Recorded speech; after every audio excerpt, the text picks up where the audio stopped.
manager for the Lynx of Spruce Creek South, Darren Irwin, right here on The Source. All right, 4.5 minutes after 11 o'clock. Thank you for tuning in. Nice looking Tuesday. Hope you're doing well. I think it's 82 degrees last time I looked at the thermometer. Yeah. You know, this past weekend, I went to Silver Springs on Saturday, and one of the things we always bring with us is insect repellent. Yeah, right? We have it, yes. I don't know if insects can give you Lyme disease, but I'm going to find out in just a second. Kathleen O'Rourke is on the phone. It says here, I think she lives in California, so she must have got up early. She's living with Lyme disease. Her son has Lyme disease, and so we're going to talk about Lyme disease. And she is a founder of the Bay Area Lyme Foundation in Portola Valley, California. That's why I was thinking she was in California right there. Mm-hmm. Good morning, Kathleen O'Rourke. Good morning, Kathleen. Good morning. Thank you so much for talking about Lyme with me today. And where are you in California right now? I'm in Los Altos. We moved to Los Altos, which is right next door to Portola Valley. Oh, but you got up early to be with 11 to it's 8 o'clock in the morning. Not too early. It's not too bad. So what is Lyme disease? Is this something you get from a bug? I mean, from like an insect? Yeah, primarily it's deer ticks, the really small kind. That's what I thought. Yeah. There's dog ticks, which are a lot of people see them on their dogs. That's why they're called that, and they're quite large. But the deer tick is pretty small. Sometimes you overlook their power. Really? With disease, yeah. I hate ticks. Mm-hmm. And you know what? We have a lot of ticks around here. Yeah, we do. Do we have a lot of Lyme disease around here? You know, as far as I know, in Florida, it's a low Lyme disease state. But what I can tell you is that it's an emerging disease. The CDC, the Center for Disease Control, just upgraded their estimate from 30,000 new cases a year to 300,000 cases and new cases a year. Wow, that's a huge jump. I have so many questions. How old is your son? Let me start there. He's 15. 15. So will he have it all of his life? No. So what happened with us is we moved to a wooded area. And I had never really known anything about ticks. So this is good. Learning some initial things about ticks and how to prevent a tick bite and what to do if you get one, and early symptoms of Lyme are critical to know. We didn't know any of this. And we got a puppy, and the puppy brought ticks in the house, and he got bitten. And so I pulled the tick off. I did it all wrong. And he came down with flu symptoms, and it was flu season out here in California, so I didn't really think about that. Right. And that is an early set of symptoms, is in the first week after a bite. And then he, a couple months later, just started getting these really confusing malaises and, just poor health, and he was tired, and he said his feet felt heavy, and he couldn't walk well. All these weird things started to happen. So, but the dog had the tick, and your son got the disease? I'm confused. Well, so the dog was carrying ticks in, and they were dropping off of her. Oh, okay. Oh, yeah, and your son had a tick somewhere on him. And so he had one that had crawled up under his shirt onto his stomach, and I pulled it off. It hardly had bitten into him at all. It was, hanging by a tooth. It was not embedded. So if you've seen how ticks can be, they can really get in there tight. Oh, I've had them. I hate them. Yeah. They're terrible. So you had one too?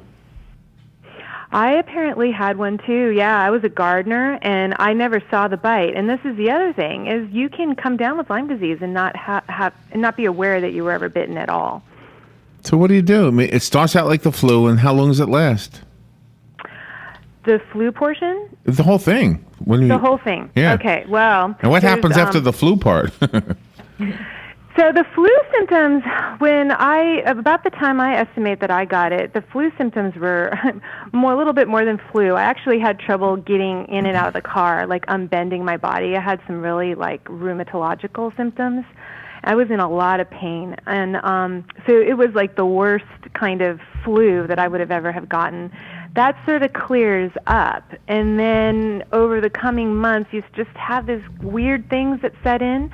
You have, I started getting dizziness.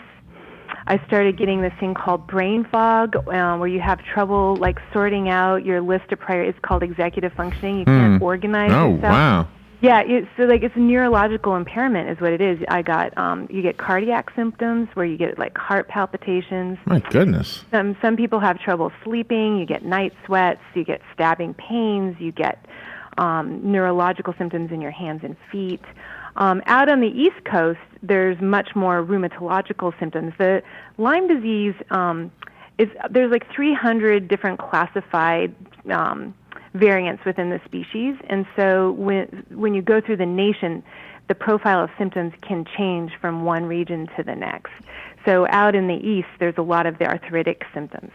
Can doctors diagnose Lyme disease right away? This is a huge problem, and this is actually why we started our foundation, Bay Area Lyme Foundation, because when you go to the doctor, you expect to get help when you're sick. And a lot of the doctors we found weren't informed enough about the nature of the disease to give a true clinical assessment. So that's one of the important things, is to find, if you suspect you have Lyme disease, find a Lyme literate doctor. And this is someone who knows about Lyme disease. They hopefully have even handled cases and have been able to successfully treat them. So what you want is a doctor who can give you a clinical diagnosis and then order the correct tests. And the tests are lousy, so you really need a good doctor who can kind of read and knows about these tests and how well to. You can get false negatives, you can get false positives on these blood tests. So. Really? Now, what is the common thing that people think will alert them to Lyme? Because everybody wants to diagnose themselves. Nobody wants to go to a doctor. And I'm asking specifically because the notes that prepared me for this interview said something about a bullseye rash. Yes. Okay. So if you get a bullseye rash, count yourself lucky, because you definitely have been infected with Lyme disease. That's lucky? That's lucky. That's lucky, because you know you have been infected, and you need to get antibiotics right away. So you should, and then a lot of people, when they've had that, they've gone in and they've told their regular doctor, who wanted to give them only 10 days of antibiotics. That's not enough. If they've read up on it, they go in and they insist their doctor gives them 3 to 4 weeks of antibiotics. And then you hopefully wipe it out in that early stage. Most people do. Not everybody does. If you move to the late and chronic stage, which can last for years, right? You asked me earlier, how long does it last? Years. Oh, my. And I was in treatment, so I came out of treatment about a year ago. So I was in treatment for 4 years. And that was with heavy antibiotics. And I still have some lingering impact. I'm planning on going back to the Lyme disease doctor to see if maybe I'm starting to relapse, in fact. I mean, it's just one of these things you have to manage. It becomes a part of your lifestyle. So does it develop eventually an immunity, like some things, once we get them? No. Nope. This isn't like measles or something. Nope. You have to stay vigilant, and people do get reinfected. But this is why we need a diagnostic, because right now the diagnostics are terrible. These false positives and false negatives at such high percentages are ridiculous. There are so many people affected by this disease every year. 300,000 is the estimate every year. That's higher than hepatitis B. Wow. That's higher. There's more people with chronic Lyme than get heart attacks every year. It's a big problem. The fact that you created the Bay Area Lyme Foundation, it sounds like it's specifically for your area, but could we benefit from the information, like on your website or anything else you've got going on? Absolutely, because we have a mission for prevention in our area around the schools, but our major portion of our mission is to leverage the Bay Area's talents and resources, which is, we're right in Silicon Valley, so we have a lot of people with great business acumen. We have amazing research institutions. We've got UCSF, we've got Stanford just right close by, and we're leveraging the scientists there to create innovative programs for drug development and for clinical trials, which we're getting ready to start a clinical trial on one of the drug protocols that we've funded. Oh, wow. So it's groundbreaking research. It's a good place to go to find out what's happening, what's going to be happening with new therapies. And we also need people around the nation to help us to accomplish this. We are still trying to raise funds to be able to get the diagnoses and the therapies, online. Well, Kathleen, I hope you get well. I hope your son's doing okay. And because we're up against the clock, I'm just going to ask you if we can have a website or an address or a phone number or something so that our listeners can look into this further. Yes, all you do is you just we can Google Bay Area Lyme Foundation, but the address is bayarealyme.org. And Lyme is with a Y, not an I. Mm-hmm. Yes, Lyme. It's named after Lyme, Connecticut, where it was first diagnosed. Oh, wow. There you go. So yeah. Obviously it's on the East Coast. Obviously. All right, bayarealyme.org. Okay. Well, Kathleen, thank you for the work you're doing. And again, I hope you conquer this thing. And you sound so bright. You sound so young. You sound like everything's okay. I hope, you sound good. Well, what do? Just come onto a radio show and act all sad and depressed? Can you imagine that? I got Lyme disease. Can you imagine if she was dragging that?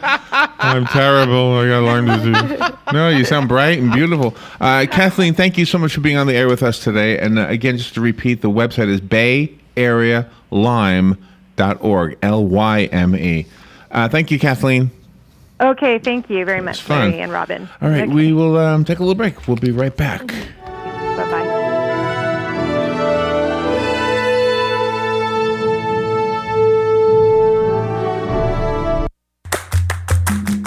Hello, gorgeous. Hi, this is Becky at Hello Gorgeous Salon. We are located in the heart of downtown Ocala, right next to the historic Marion Theater. I'd like to invite you to stop by and see our new boutique area and meet our staff of professional stylists. Here at Hello Gorgeous, we are ready for prom season with updos and makeup. And with summer coming, now's the time to book your appointment to get that Brazilian blowout or start with your summer highlights. But don't stop there. We are a full-service salon offering manicures, pedicures, and facials also. So if you've been searching for a salon to call your own, come and see us at Hello Gorgeous Salon. We are located at 48 South Magnolia Avenue in downtown Ocala, right next to the Marion Theater. So call today and set up your appointment at Hello Gorgeous Salon at 351-5358. That's 351-5358. And don't forget, we also do men and children's cuts too. Hello, gorgeous. You've got a garden and we've got a show for you called You've Got a Garden with your host, Master Gardener Carol Ann Baldwin. Carol Ann answers your questions about your flowers, your veggies, your grass, your trees, even questions about your bugs. And she's only on WOCA, so don't miss Carol Ann Baldwin and You've Got a Garden each Tuesday from 9 a.m. to 10 a.m. right here on WOCA The Source.